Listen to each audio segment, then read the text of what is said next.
Sometime last year, I was like very, very depressed. I really couldn't do anything. I felt like I was completely hopeless. And I was trying to figure out where this depression was coming from because, trust me, I used to think, yeah, I'm a firm believer that depression is a state, but if you stay in that state for a long time, you'll be completely depressed. So I kept on wondering where all these things are coming from because I was having quite some funny thoughts. Thoughts as bad as offing myself. Then I had a call with a friend of mine who I was with a night before. So while we were talking, I was like, "What's going on?" I was like, I'm very, very down. I don't know what's happening to me. I couldn't even scroll. I could not even scroll social media. Then, after going back and forth, I remembered something that happened the night before. So, for like 2 or 3 months, I was completely fasting from rice. I was avoiding rice, avoiding a lot of stuff. Plus, I was on my 75 hard challenge, and during 75 hard, we don't we during 75 hard we don't consume sugar, don't consume quite a number of stuff. So I cut off some things from my meal. One thing I know I cut off was rice.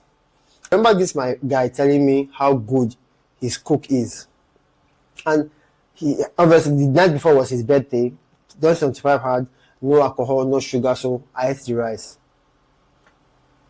Now, fast forward to the next day where I was feeling completely depressed. The moment I mentioned the depression, and he too said he was feeling down and depressed also, then it clicked to me that it was the food. And I was wondering that all along, right? While I was acting normal, avoiding rice, I was thinking that I was fine and healthy until I ate this food. And it dawned on me that every single thing that is around us is basically hyped to try to say spike what is called dopamine. And if you've been on YouTube for a while, you've come to see this idea of dopamine detox. Why I don't like the idea is because it sort of makes it sound like dopamine is something that needs to be drained out of the head. I remember seeing this video of this very, very beautiful lady. This beautiful lady said that her company had a product that could cure women of melanin. Like literally, I was like, how would people see melanin as a thing to be cured? That's how crazy things are. So I was like, this idea of dopamine detox, I don't like it.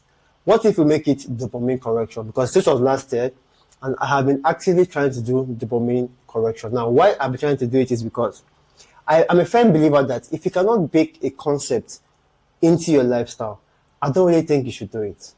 I mean, yes, there's some things that you do for a certain period and you give up.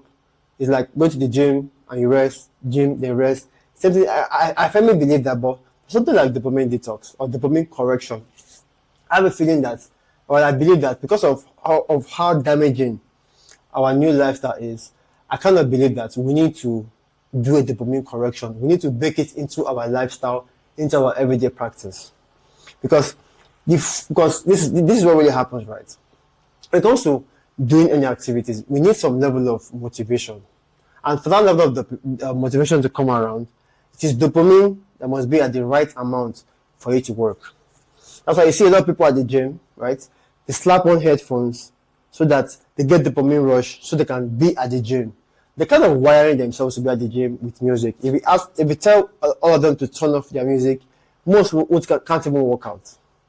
So, well, it's good at least they are doing what is called habit stacking, or they are pairing habits together so that they get used to doing that. So that's a different conversation for another day.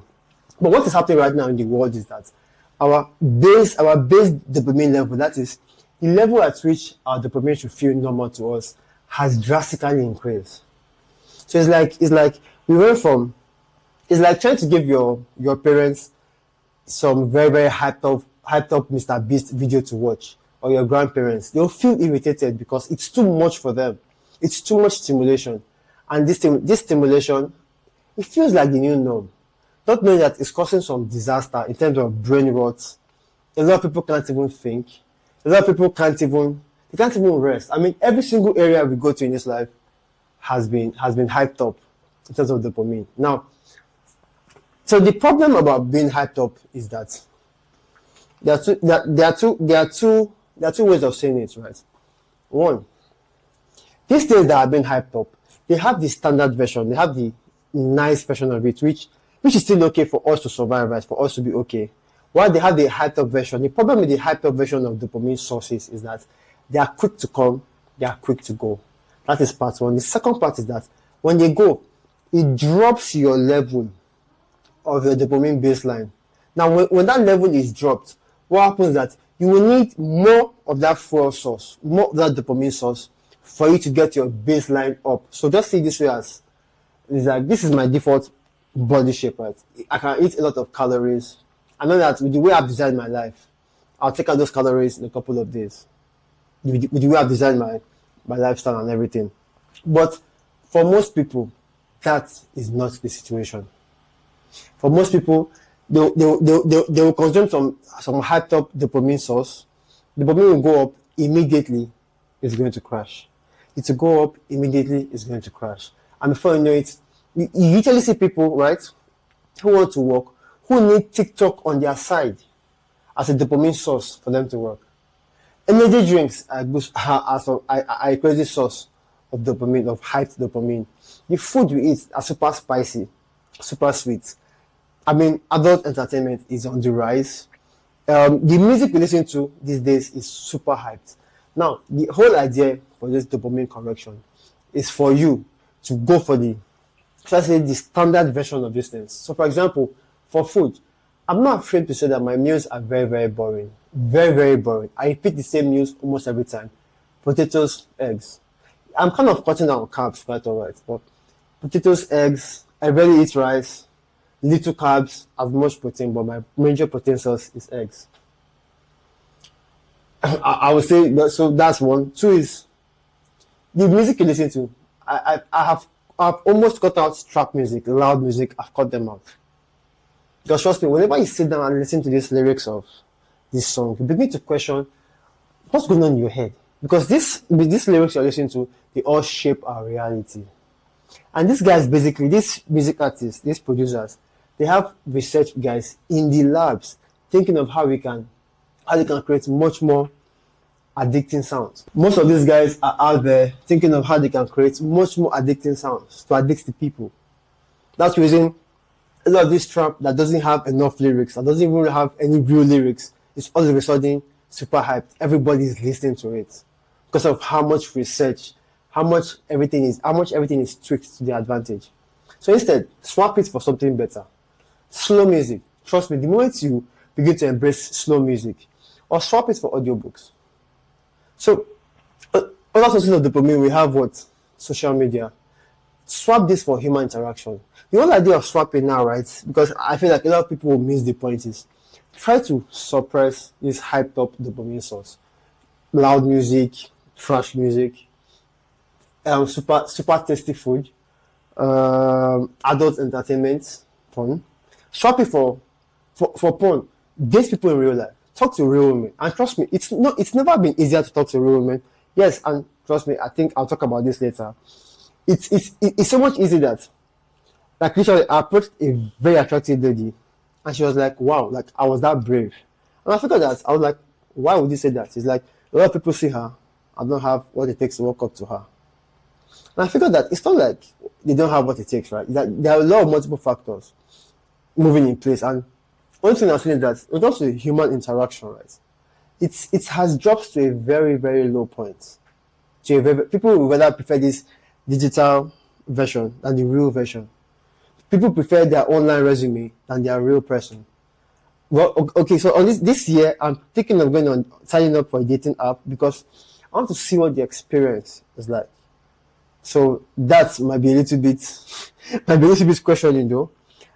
Trust me, but along that, I'll be bringing that in my journey. So check it out when I sign up.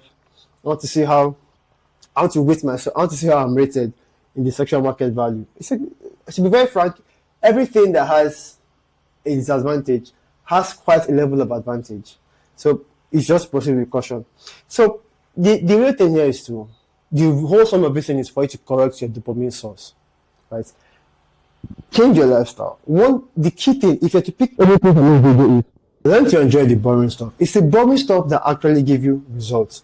So for example, now it's the boring work that gives you the most pay. Tech job, sitting down for hours to code, is not so interesting. It's a boring job. I'm a tech bro, so I know how it is. Although when I mean it's boring, it's actually very, very boring now. I can't tolerate the boredom anymore, so I'm switching. It's the boring workouts that give you the best muscles. It's the boring food that give you the best health. People that can't even sleep, trust me, if you find boring activities to do before bed, you will have better sleep. So I'm not saying I should do this with the whole idea of living a boring life, but with the idea of living life with balance, with knowing that these things, right, I should enjoy them for the moment. I should enjoy them periodically, but I should not make them my main source, my main activity of fulfillment, of enjoyment, of pleasure. Because with that pleasure comes like some serious pain. Some activities that boost, right, that boost this dopamine level, because we need dopamine, I'll say it over and over again. You should not think of it as dopamine detox. See it as dopamine correction. The more you see it that way, the better it is for you, and the more you happily do it. So enjoy the boring stuff. That's the only advice. And tend to have much more boring stuff than pleasing stuff. It's the boring workouts that give you better muscles. It's the boring food that gives you better health. The boring activities before sleep allows you to have a better sleep. It's the just think about how you can lean more to the standard ways of dopamine sources than to these hyped up states. So that's all I have to say, because I mean this depression hits me hard, and I keep wondering why people don't realize that their source of depression could be from even the food they eat. And this is they eat them back to back. And they're wondering why they're in a depressed state. So that's all I have to say. So please, if you know anybody that constantly gets into a depressed state over and over again, right, please feel free to like share this video with them. It's this little ask of telling them to sit down, watch this video carefully, is for their own benefit. Is how they would become better human beings in society. Is how they can look at themselves and say, well, I think I've made progress in my attention span. So thank you very much. I felt like I had to put this video out there. So kindly share this video with somebody, like I said, who you think is having like some depressed issues. Maybe it might be their food as a source of depression. Mind you, I'm a firm believer that people are not really depressed. They put themselves in a depressed state for more often, and before you know it, they take on the identity of someone who is depressed. I remember when somebody, I think Andrew Tate asked somebody who said he was depressed, told him to get 6 packs, and if he's dead 6 packs, he should come back and tell whether he's depressed again or not. He came back and said he's no longer depressed. Because why? He has had some achievements. He has been able to put himself in a state where now he has 6 packs, he has some level of achievement he can look back to in life. And that state of having an achievement has made him a better person, because he no longer sees himself as somebody who is depressed. He has been less in the depressed state and more in the happy state, more in the achievement state. So that's one of my objectives for this video. Thank you very much. I have to get back to work. Talk to you soon, and bye for now.